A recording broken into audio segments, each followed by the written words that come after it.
children.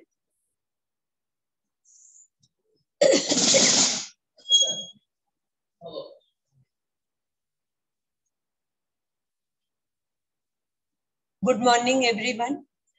Today I will start respiratory system in human being.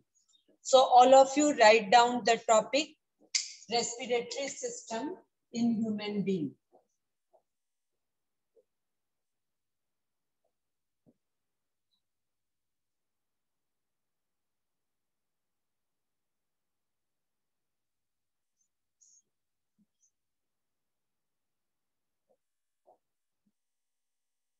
Respiratory system of human beings.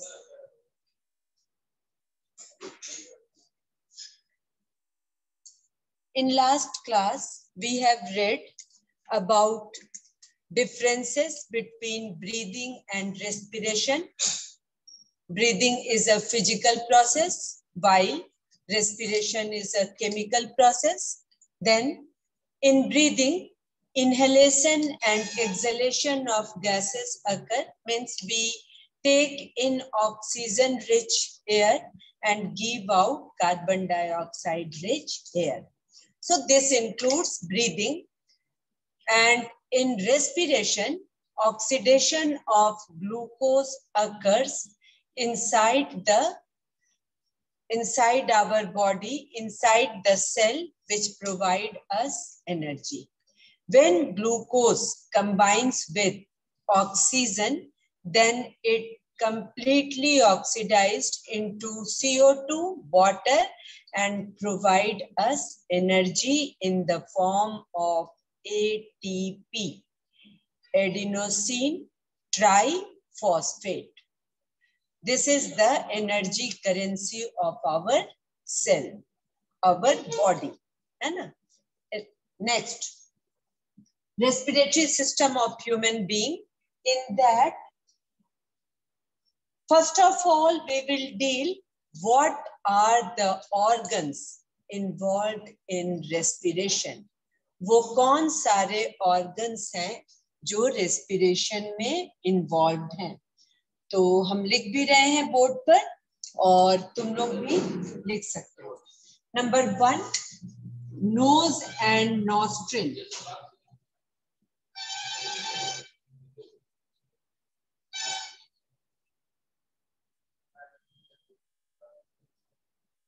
First you write organs involved in respiration. Organs involved in respiration.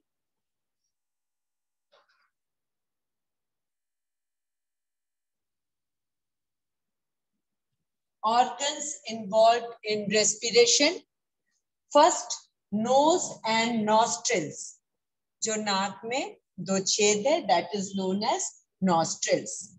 Second, this nostrils leads to nasal chamber. We take air through nostril and then this air, हम लोग sequence में जा रहे हैं. This air leads to nasal chamber. We will discuss later on what are the functions of nasal chamber. Then, nasal chamber leads into third part, that is glottis. This is, nasal chamber again leads to a common passage known as pharynx. Here I am writing nasopharynx.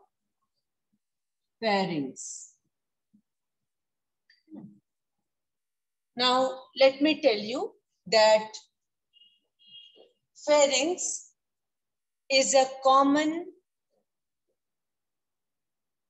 part, means our nose as well as our mouth leads to a small common opening known as pharynx. तो nasopharynx पे लिख रहे हैं तो वही है common passage जो mouth से भी लीड कर रहा है उस जगह को और नोज भी उस जगह को लीड करता है. And whenever your nose in severe cold, when we suffer from severe cold, our nose gets blocked, है ना. वो क्या हो जाता है, पूरा ब्लॉक हो जाता है और लगता है कि हम सांस नहीं ले पा रहे हैं. At that time we are privileged. क्यों? क्योंकि हम लोग माउथ भी उस जगह से लीड करता है. So we can take air through mouth. उस समय में हम लोग क्या भी करते हैं, मुंह से भी सांस लेते हैं, जो कि कहां तक चला जाता है, it leads to trachea, wind pipe etcetera. So nasopharynx याद रखेंगे. फेरिंग्स जब भी बात होगा तो उसमें ध्यान रखेंगे कि this is a common passage for both. किसके किसके से, माउथ से भी और नोज से भी. यहाँ पे हम थोड़ा सा नोज से जा रहे हैं इसलिए नेजोफेरिंग्स लिखे हैं. Then third, fourth one, glottis. Glottis and epiglottis. Glottis and epiglottis. Again, glottis is a tubular structure. एक छोटा ट्यूब है and that glottis leads to trachea. तो trachea का जो upper part है उसको ग्लॉटिस बोलते हैं, जहां से कौन डिफरेंशिएट कर रहा है, तुम्हारा oesophagus as well as wind pipe या trachea. And epiglottis, we will see afterwards that epiglottis is a flap like structure which closes the trachea when you swallow food. जब तुम खाना निगल रहे होते हो तब एपिग्लॉटिस एक मेम्ब्रेनस फ्लैप लाइक स्ट्रक्चर है जो किसको बंद कर देता है, तुम्हारे विंड पाइप को, और खाना उसमें नहीं जाने देता है. If you see the diagram, book खोलो और डायग्राम देखो. 1 सेकेंड 2 मिनट टाइम दे रहे हैं. You open your NCERT book and see the diagram. I think it is in page number 113 या 14 में है. रेस्पिरेटरी सिस्टम में आ जाओ, उसका डायग्राम देखो. When you see the diagram, you will find that कि this trachea है ना, जो trachea है that leads to lung, और लंग के बाद कोई ऐसा जगह नहीं है जहां से कोई चीज बाहर निकल सकता है. So imagine if epiglottis will not cover the food, the wind pipe, the trachea, and by chance a small amount of food enters in your trachea, है ना. हम इमेजिन कर रहे हैं कि अगर थोड़ा सा भी अमाउंट किसमें चला जा रहा है, ट्रैकिया में चला जा रहा है, तो ट्रैकिया किसको लीड कर रहा है, ब्रोंकाई, देन ब्रोंकियोल, और फिर खाना कहाँ चला जाएगा, लंग्स में जा सकता है. नाउ वहां से कोई जगह नहीं है जो खाना निकल सकता है इन बॉडी कैविटी से बाहर. तो इट विल स्टार्ट रॉटनिंग. अब खाना चला गया है तो वो क्या करेगा, वो खराब होगा, सड़ने लगेगा, रॉटनिंग शुरू होगा, and that will leads to destruction of alveoli या सेल्स प्रेजेंट इन लंग्स, और लंग्स को डिस्ट्रॉय करेगा, और दैट मे कॉज, और दैट कैन बी फैटल. वो किसको लीड कर सकता है, डेथ को भी लीड कर सकता है. इसीलिए वहां पर क्या है, एक एपिग्लॉटिस है, एक बहुत ही इंपॉर्टेंट फ्लैप है, मेम्ब्रेन है, which closes glottis and trachea at the time of swallowing food, जब तुम खाना निगल रहे होते हो तो वो बंद करता है। इनकम्प्लीट क्लोजर, अगर हम खाना बहुत ध्यान से नहीं खा रहे हैं, बात कर रहे हैं, हंस रहे हैं, तो क्लोजिंग क्या होता है? इनकम्प्लीट। किसका? एपिग्लॉटिस का। और दैट में कॉज कफिंग और स्नीजिंग, मतलब तुम जोर से खांसते हो, बोलचाल की भाषा में हम लोग बोलते हैं कि सरक गए, है ना?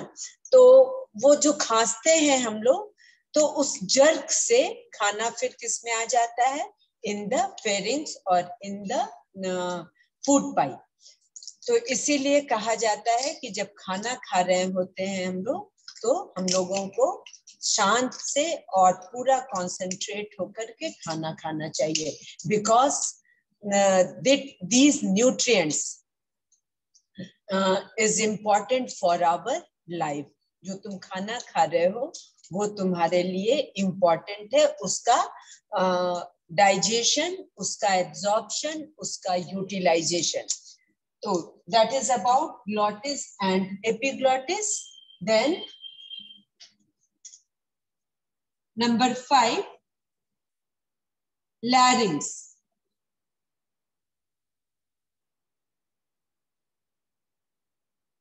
Larynx is also known as voice box.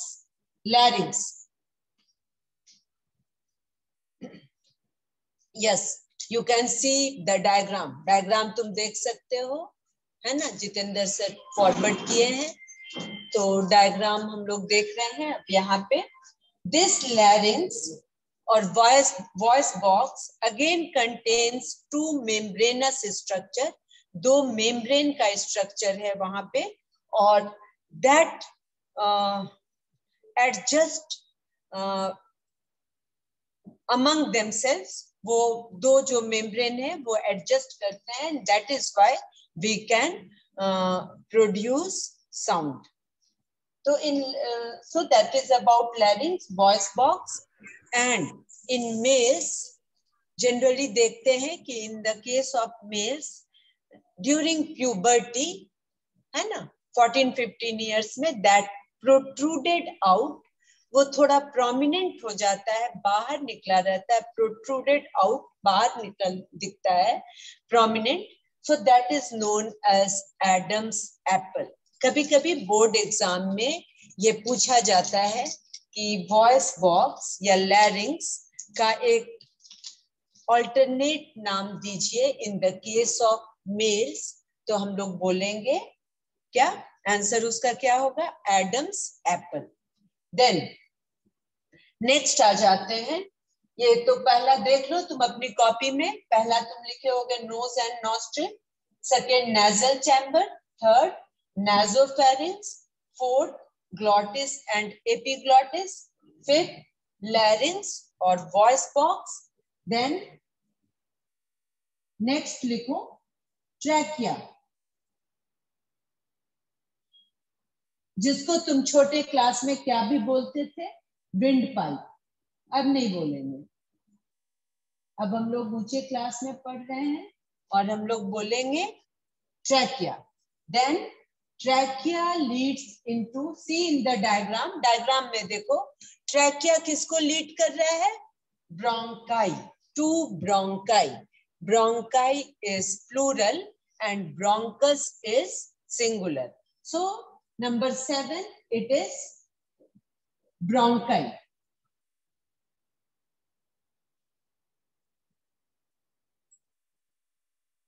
Next देखो, पूछा जाता है कि which makes tree like structure in the respiratory system, तो हम लोग बोलेंगे ब्रोंकाई एंड ब्रोंक्यूल्स, है ना? ब्रोंकाई ऐसे है, उसको हम इमेजिन कर सकते हैं जस्ट लाइक स्टेम, और वहां से डिफरेंट ब्रांच निकल रहे हैं किसके? ब्रोंक्यूल्स का। तो फिर लिखेंगे ब्रोंक्यूल्स। डायग्राम तुम देखते रहो, स्क्रीन पर है। And then number 9, lungs and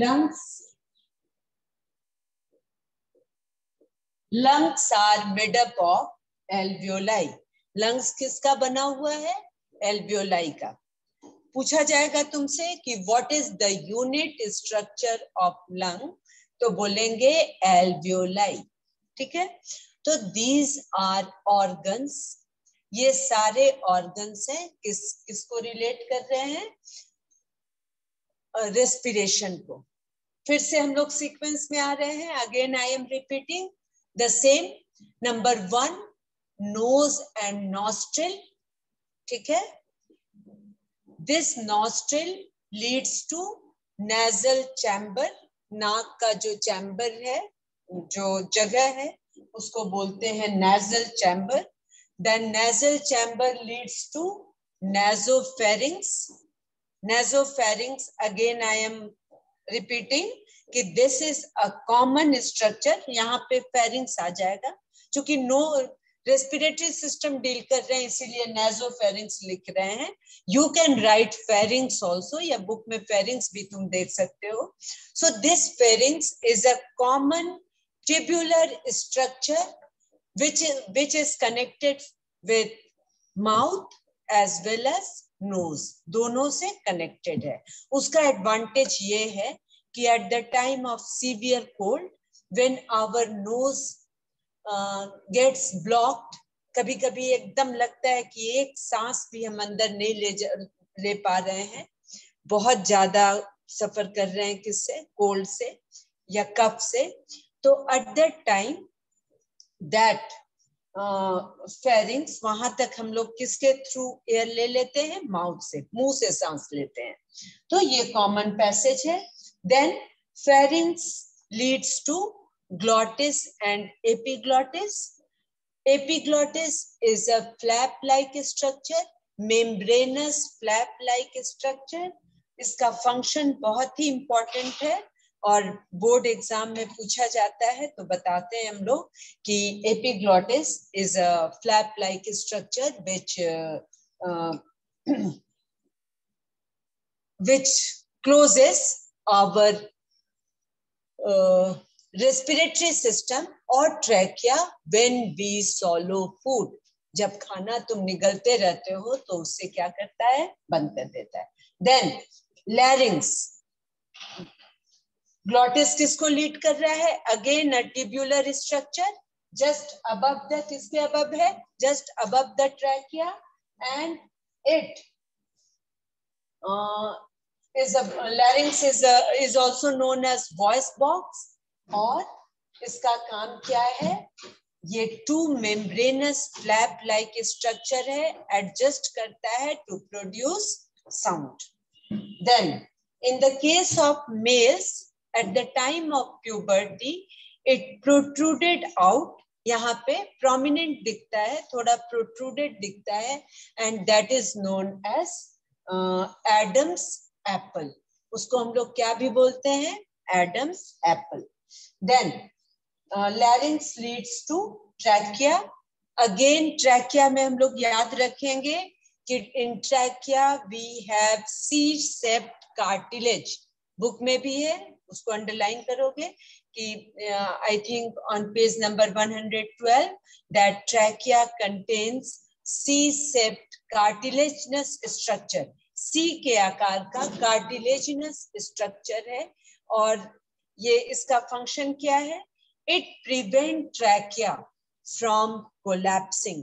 जैसे बलून देखते हो, बलून कैसे आपस में एकदम चिपक जाता है, उसी तरह का अगर मेम्ब्रेनस स्ट्रक्चर ट्रैकिया रहता सिर्फ, तो वो क्या हो जाता, आपस में स्टिक हो जाता, चिपक जाता, और it does not allow air to enter inside our respiratory organs, और वो फिर क्या कर देता, ब्लॉक कर देता एयर को अंदर जाने में। इसीलिए it is facilitated, trachea is facilitated with C shaped cartilage. किससे फैसिलिटेटेड है, सी शेप्ड कार्टिलेज, वो हम लोग देखेंगे और अंडरलाइन भी करेंगे, बुक में भी है।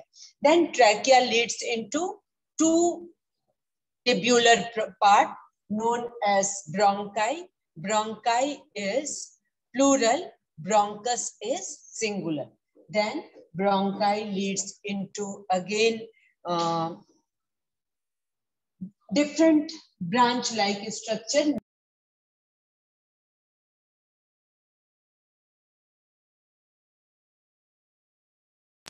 bronchiole leads into lungs. Lungs are made up of alveoli. Lungs किससे बना हुआ है? Alveoli से बना हुआ है. तो in this way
okay, so this is about respiratory system. Now I am concluding the class. Next time we will read mechanism of respiration. Mechanism of respiration हम लोग दूसरे दिन शुरू करेंगे. ठीक है? Thank you class.